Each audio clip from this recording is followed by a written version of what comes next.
میں مومن کی معراج کہا گیا ہے، اور نماز کو مومن کی معراج اس لیے کہا جاتا ہے کہ اسی میں مومن کا عروج رکھا گیا ہے۔ جو شخص نماز کو مضبوطی سے پکڑ لے اسے کامیاب ہونے سے کوئی نہیں روک سکتا، اور جو شخص نماز کو چھوڑ دے تو سمجھو اس کا زوال شروع ہو چکا ہے۔ میرے بھائیو، نماز کی پابندی کرو۔ اگر تم دنیا اور آخرت کی کامیابیاں اور کامرانیاں حاصل کرنا چاہتے ہو تو پھر نماز کو مضبوطی سے پکڑ لو۔ کچھ بھی ہو جائے آپ کی نماز نہ چھوٹنے پائے، کیونکہ اللہ نے دنیا اور آخرت کی کامیابی نماز میں ہی رکھی ہے۔ نماز کے ذریعے سے اللہ کے ساتھ اپنے تعلق کو بہتر کرو۔ میرے بھائیو، اس دنیا میں ایک پتا بھی اللہ کی مرضی کے بغیر نہیں ہلتا۔ اس دنیا میں جو ہوتا ہے اللہ کی مرضی سے ہوتا ہے۔ انسان کا کسی بھی چیز پہ کسی قسم کا اختیار نہیں ہے۔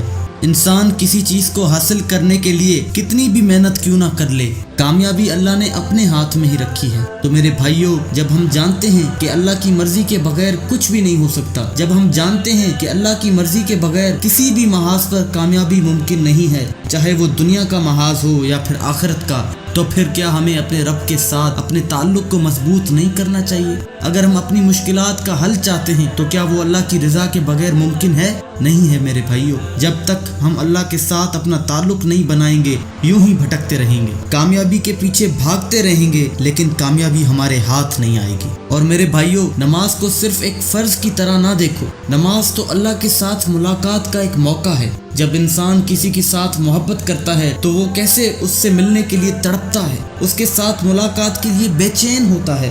ہر پل اس کے دل میں اس انسان کی طرف کھینچ محسوس ہوتی ہے، اور جب ملاقات کا وقت آتا ہے تو اس کے دل میں کیسے ہلچل مچی ہوتی ہے۔ اسی طرح ہم نماز کے وقت اللہ سے ملاقات کے لیے جا رہے ہوتے ہیں، لیکن میرے بھائیوں، نماز کے وقت کیا ہماری وہ کیفیت ہوتی ہے جو ایک عاشق کی اپنے محبوب سے ملاقات کے وقت ہوتی ہے؟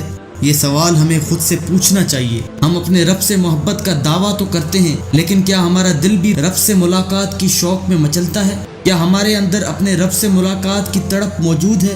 کیا ہمارا دل نماز کے لیے بے چین ہوتا ہے؟ حضور اکرم صلی اللہ علیہ وسلم نماز کے وقت حضرت بلال سے کہتے تھے، اٹھو بلال، اذان دو اور میری آنکھوں کو ٹھنڈک پہنچا دو۔ ہم عاشق رسول ہونے کا دعویٰ تو کرتے ہیں، لیکن کیا ہماری نماز بھی ہماری آنکھوں کے لیے ٹھنڈک کا ذریعہ بنتی ہے؟ کیا ہمارے سجدے ہمارے لیے سرور اور لطف کا سبب بنتے ہیں؟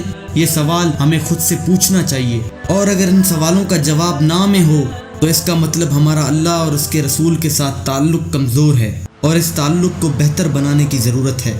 اللہ سے دعا ہے کہ اللہ ہمارے دلوں میں اپنا اور اپنے رسول کا حقیقی عشق پیدا کرے، اور اللہ ہمارے سجدوں کو وہ سرور اور لطف بخشے جو ہمارے دلوں میں نماز کا شوق پیدا کرے، اور اللہ سبحانہ و تعالیٰ سے ملاقات کے لیے تڑپ پیدا کرے۔